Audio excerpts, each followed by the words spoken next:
Hey guys, welcome back to today's transfer roundup. We're going to be taking a look at the BBC gossip page to see what's been going on, and we've got big news. I'll save the biggest till last.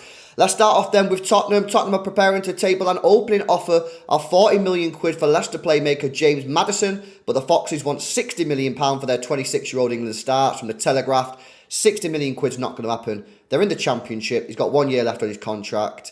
I think Tottenham are probably in the right ballpark here. I think it's probably going to go closer to 45, maybe 47.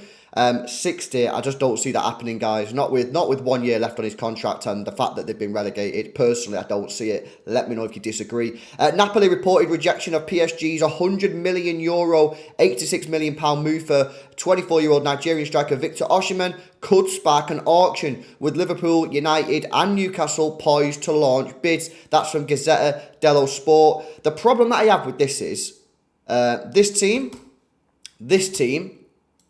probably not this team, but these two teams here, if you're going to spend 86 million quid, why don't you just go and try and get Harry Kane, man? You know what I mean? Just go get Harry Kane. He's Prem-proven. He'll score you 25 goals next season in the Premier League. I don't really get it. Maybe Newcastle are not going to get him. I think they're happy with the Isak guy, but obviously Osimhen is a player that's in sort of hot sort of demand at the moment, and I don't think he's going to leave, but we'll have to wait and see. Bayern Munich could be at the front of the queue for 29-year-old Tottenham and England striker Harry Kane, who's said to be keen on the move to Germany. Well, it's time for him to make his decision. Does he want to stay at Spurs and win nothing and become a Spurs legend and probably become the all-time Premier League goal scorer, or does he want to win trophies? Time to decide is now, Harry. Newcastle are in advanced talks with relegated Southampton over a potential £15 million deal for 20-year-old English fullback Tino Livramento. That's from the Telegraph. Good signing this. I like Livramento. I'm sure most of you guys probably agree because he's a good player. 15 million quid seems like a fair price for Newcastle. It's probably a little bit cheap. And Newcastle strengthening their squad. I like the way Newcastle are moving in this transfer window, guys. I can't lie. England pair Jadon Sancho and Harry Maguire are among 13 players Manchester United are willing to sell this summer. That's from the Mail. We heard yesterday that Erik ten Hag has 11 players that he wants to get rid of. Daily Mail saying it's 13. Manchester United's long pursuit of Adrian Rabiel faces a setback, with the 28-year-old France midfielder set to sign a fresh deal at Serie A giant Juventus. Honestly, if you're a United fan, I wouldn't really be too worried about that. I think he's an average player. I wouldn't want him at City, so I don't think you should be too disappointed if there are any United fans watching this video.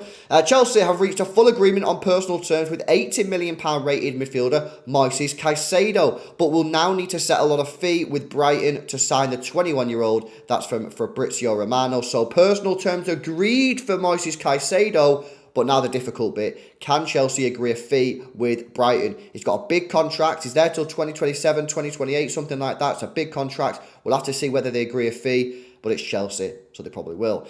Mohamed Salah is not heading for the Anfield exit anytime soon, despite speculation linking the Egypt forward with a transfer to Saudi Arabia.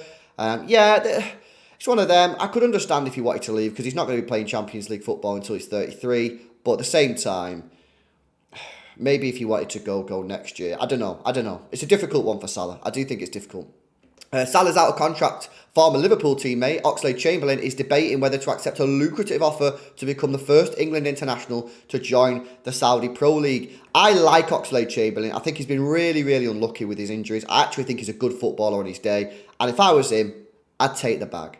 Go and get the bag, bro. You know what I mean? You're washed now because you've had too many injuries. Go and get the cash. I'll hold it against you. Arsenal are lining up Youssouf Fofana as an alternative to West Ham's England midfielder Declan Rice, but the Hammers and Newcastle are also chasing the Monaco and France midfielder. That's from L'Equipe. Obviously, big talks about Declan Rice. I'll come to that at the end of this. Are Arsenal going to have to move on to someone else? Well, the L'Equipe are saying they're looking at potentially signing Fofana. We will see. AC Milan will sign former England midfielder ReubenLoftusCheek from Chelsea for €15 million.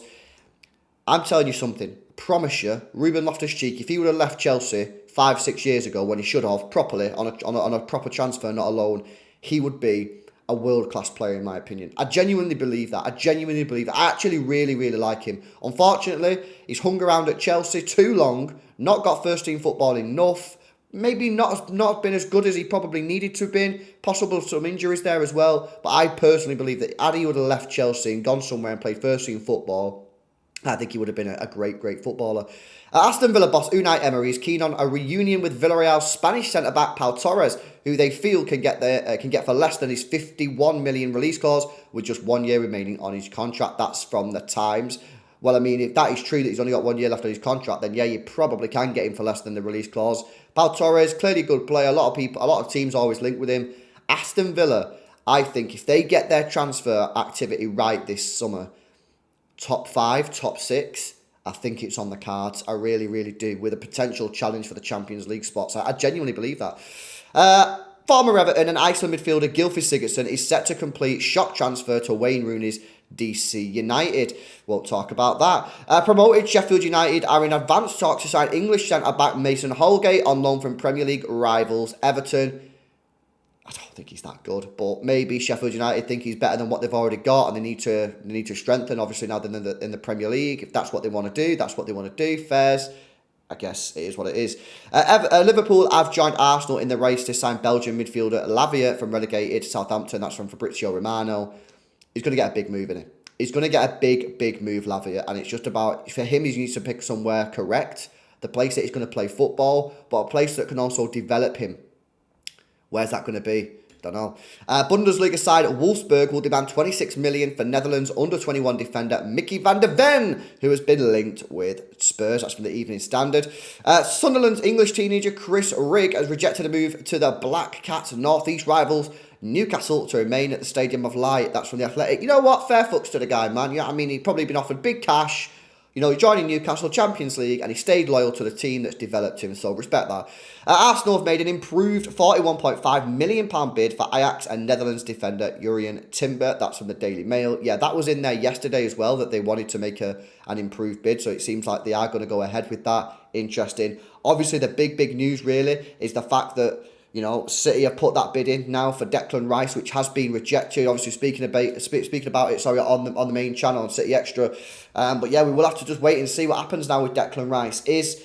Where's it going to go? Is it going to be Arsenal? Is it going to be City? I think for me, City want to pay this over 2 years. Arsenal want to pay it over 4 or 5. So if City have put a bid in for 80 million plus 10 million add-ons split over 2 years, what are and they've rejected that. But in the end, let's say, for example, in the end they are going to settle. What are Arsenal going to have to bid if they're sticking with this 4 to 5 years? They're going to have to bid like 120, 125, in my view, because it's not going to be worth it. You know what I mean? If you said to me, right, I'll sell you, I'll buy this off you, yeah? I'll buy this bottle of water off you, right, for tenner. I give you a fiver now and a fiver tomorrow, right? Or someone says, I'll buy it off you for 11 quid, but I'll give you 3 quid today, 5 quid next year, and 5 quid. I'm not going to be like, nah, I don't want that in it. But if they say, LB, I'll offer you £100, fiver tomorrow, fiver in next year, fiver the next year, I'm getting dividends, man. You know what I mean? So who knows? I'm absolutely waffling. But we'll see in it. Who knows where Declan Rice is going to go? Let me know your thoughts in the comment section below. Smash a like on the video. Subscribe to the LB channel if you are new. And guys, I'll see you tomorrow.